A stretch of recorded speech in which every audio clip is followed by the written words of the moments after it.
Assalamualaikum warahmatullahi wabarakatuh.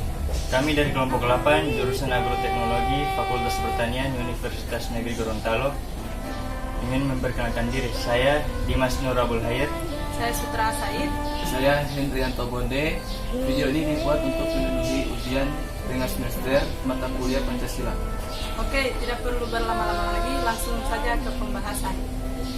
Di sini kami akan membahas fenomena yakni korupsi. Berbicara tentang korupsi tentunya bukan suatu hal yang asing lagi di telinga kita. Bahkan sudah menjadi hal yang biasa mendengar kata-kata korupsi.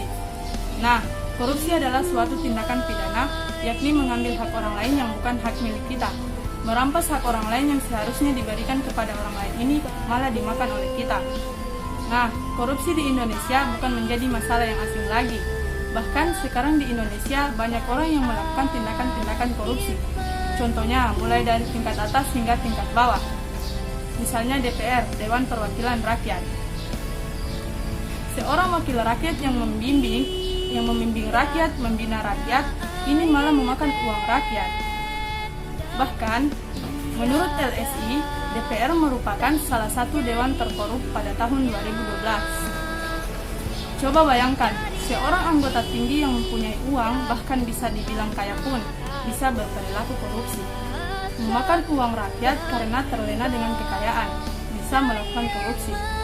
Sehingga, banyak merugikan masyarakat Indonesia, bahkan rakyat kecil, yang seharusnya menjadi sejahtera ini malah semakin miris. Yang akhirnya, yang kaya semakin kaya dan yang miskin semakin miskin. Apa kaitannya korupsi dengan nilai Pancasila?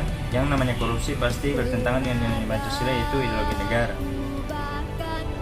Sila pertama yaitu ketuhanan yang Maha Esa. Tentunya orang beriman tahu bahwasanya perbuatan korupsi itu memakan hak rakyat dan memakan hak orang lain. Korupsi juga bertentangan dengan sila kedua, yaitu kemanusiaan yang adil dan beradab.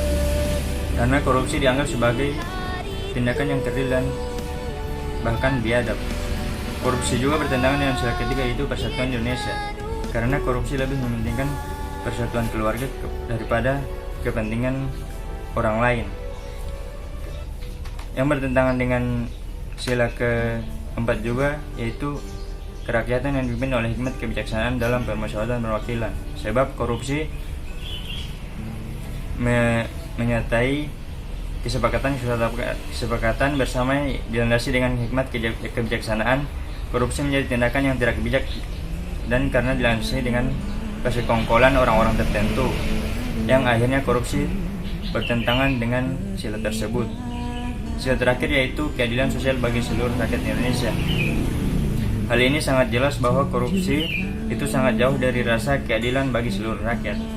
Oleh karena itu, tentunya harus ada upaya yang dilakukan oleh pemerintah ataupun masyarakat.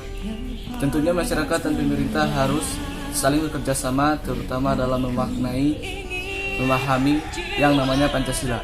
Padahal Pancasila itu sudah mampu memaknai bahwa PSI itu tidak sesuai dengan ajaran-ajaran moral, dan agar tidak adanya korupsi, tentunya pemerintah harus lebih menegakkan hukum yang lebih bagus, lebih baik.